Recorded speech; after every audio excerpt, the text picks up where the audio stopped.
What if I told you that everything you think you know about happiness is wrong? That the chase for happiness through success, money, or even love might actually be the thing keeping you from it.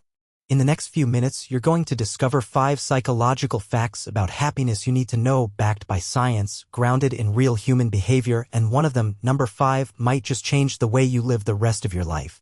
Think about the last time you truly felt happy. Not just content. Not just okay. I mean really alive. The kind of happiness that warms you from the inside out. Got it? Now, how long did that feeling last? Because here's the thing, psychologists have studied happiness for decades, and there's a consistent, almost ironic truth that keeps showing up: we're not very good at understanding what makes us happy. In fact, a huge part of the science of happiness revolves around misconceptions, the lies our brain tells us. Lies like, if I get that promotion, I'll be happy, or when I move to that city, then life will feel good. But here's psychological fact number 1. It's going to surprise you. It's called the hedonic treadmill. Imagine running full speed on a treadmill that never turns off. You're pushing yourself, sweating, striving, and yet, no matter how hard you run, you stay in the same place. That's your brain on achievements. According to researchers, when something good happens, like getting a raise, falling in love, or going viral on TikTok, we feel a burst of happiness. But then our emotional system adapts. In other words, we get used to it. The new car becomes just the car. The relationship becomes normal. And that shiny feeling fades. Studies show that even lottery winners, yes, actual people who win millions, tend to return to their baseline happiness after just 6 to 12 months. Why does this happen? Because the human brain is wired for survival, not long-term satisfaction. Evolution didn't reward constant happiness, it rewarded restlessness, curiosity, and always wanting more. So what can we do about it? First, become aware of it. Knowing that your brain will normalize almost any good thing makes you pause. It allows you to savor the moment instead of immediately asking, what's next? Let me ask you something. When was the last time you laughed so hard your stomach hurt? Or had one of those late-night conversations where time just disappeared and suddenly it was 3 a.m. but you didn't care because you felt so connected? That right there is one of the biggest keys to happiness. It's not stuff. It's not followers. It's not money. It's people. For years, we've been sold the idea that happiness comes from consumption, buying things, upgrading your life, chasing the next level. But psychological studies keep coming to the same conclusion: if you want to feel real, lasting joy, don't buy a new phone. Call your friend. Hug your mom. Sit down with someone who gets you. The longest-running study on human happiness, literally going on for over 80 years at Harvard, found that the single biggest factor in long-term well-being wasn't money, wasn't fame. It was the quality of our relationships. From a psychological point of view, human beings are wired to be social. We evolved in tribes, in villages, in communities. Back then, being alone was dangerous. Being left out of the group could literally mean death. So now, even in the modern world where we have phones, apps, games, Netflix, your brain still craves one thing above all: connection. When we feel truly seen, heard, and understood, our brain releases a cocktail of chemicals like oxytocin, dopamine, and serotonin, the feel-good stuff. And guess what? These chemicals do more than just make you feel happy in the moment. They improve your immune system, help your brain process stress better, and even make you live longer. Here's the twist: even though we're more connected than ever through social media, loneliness is at an all-time high. And loneliness is more than just a bad feeling. Research shows that being chronically lonely is as harmful to your health as smoking 15 cigarettes a day. It increases your risk of heart disease, depression, anxiety, and even dementia. So if you've been feeling down, unmotivated, or disconnected from life lately, maybe what you need isn't a new routine or a productivity hack. Maybe what you really need is a real conversation. Someone to sit with, to laugh with, to cry with, to just be with. Have you ever told yourself something like, if I just moved to another country, I'd be so much happier? Or maybe, if I made just $1,000 more a month, life would finally feel right. You're not alone. Most people believe there's one missing piece in their life, and once they get it, boom, happiness will click into place. But there's a big problem with that idea. It's a mental trap. Psychologists call it the focusing illusion. The focusing illusion is simple. Whatever you focus on feels more important than it really is. When you believe that one thing, like money, location, looks, or status, will fix your whole life, you're tricking yourself. You're zooming in on one tree and forgetting there's an entire forest around it. Daniel Kahneman, a Nobel Prize-winning psychologist, put it like this: Nothing in life is as important as you think it is while you are thinking about it. Let's say you live in a cold, rainy city. You start thinking, if I moved to sunny California, I'd be so much happier. The weather there would make all the difference. And for a while, it might feel true. Sunshine, palm trees, that good vibe.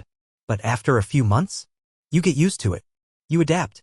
And the problems you had before, stress, insecurity, loneliness, they came with you. Because it was never just the weather.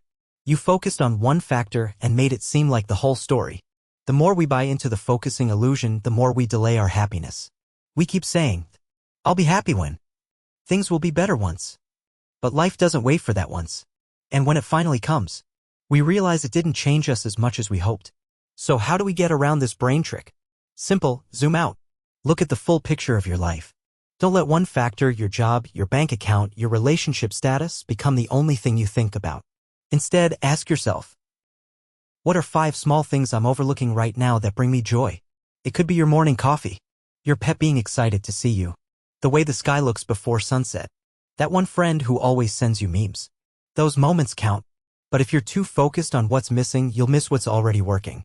Let's play a little mental game. Close your eyes for a second and imagine this. You just found out something great, something that made you smile. Maybe a message from someone you missed. Maybe your favorite song comes on. Or maybe it's just that the sun feels perfect on your face today. For a moment, you feel light, safe, energized. But here's the cool part. That tiny moment of joy doesn't just feel good. It literally changes how your brain works. This is called the Broad-Build theory of positive emotions.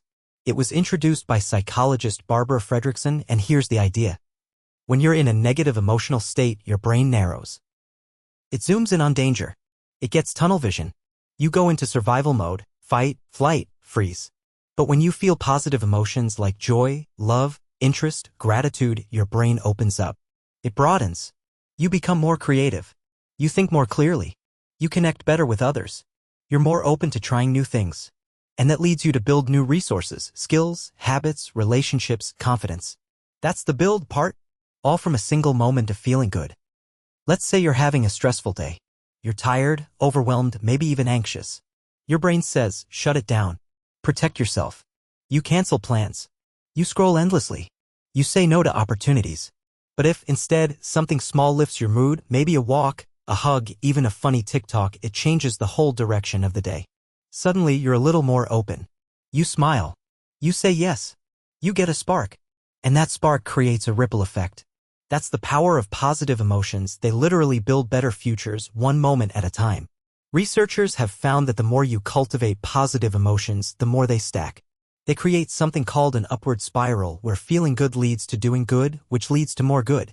It's the opposite of a downward spiral. And here's what's amazing. This isn't about ignoring your problems or just thinking positive. It's about noticing what's already good even when life is messy. So how do you actually use this in your life? Try this simple practice. Every evening, write down 3 things that went well today. Not perfect, not huge, just went well. Your brain will start scanning for good things instead of just threats. And that tiny shift, repeated over time, can literally rewire your brain for happiness. You don't need a perfect day to feel good. You just need a good moment and the willingness to notice it. Okay, this one might surprise you.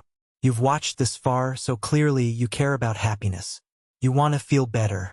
You want your life to mean something. You want to enjoy the little moments and still dream big. But here's the twist. The harder you chase happiness, the more it runs away from you. I know that sounds completely backwards. You're doing all the right things. Reading books, watching videos, setting goals, meditating, journaling. You're trying. But somehow that deep, peaceful kind of happiness still feels out of reach. Why? Because happiness is not something you can force. It's something that happens as a byproduct. Studies show that people who make happiness their main life goal often feel less happy than those who focus on meaning, connection, and contribution. Why? Because chasing happiness directly can create pressure.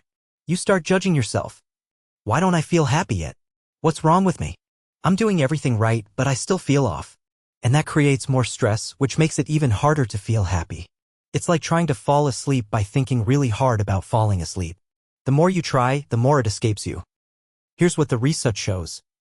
People who are the happiest don't focus on being happy. They focus on doing things that matter, helping others, spending time with people they love, working on something bigger than themselves, creating, exploring, growing.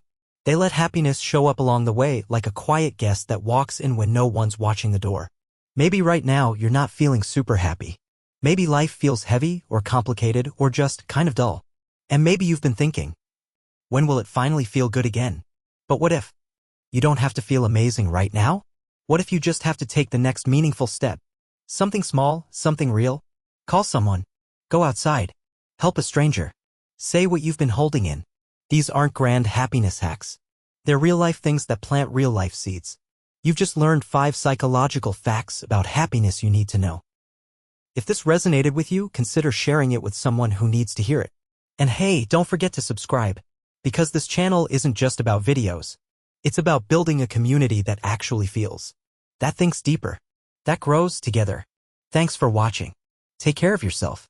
And remember, you're not behind. You're just getting started.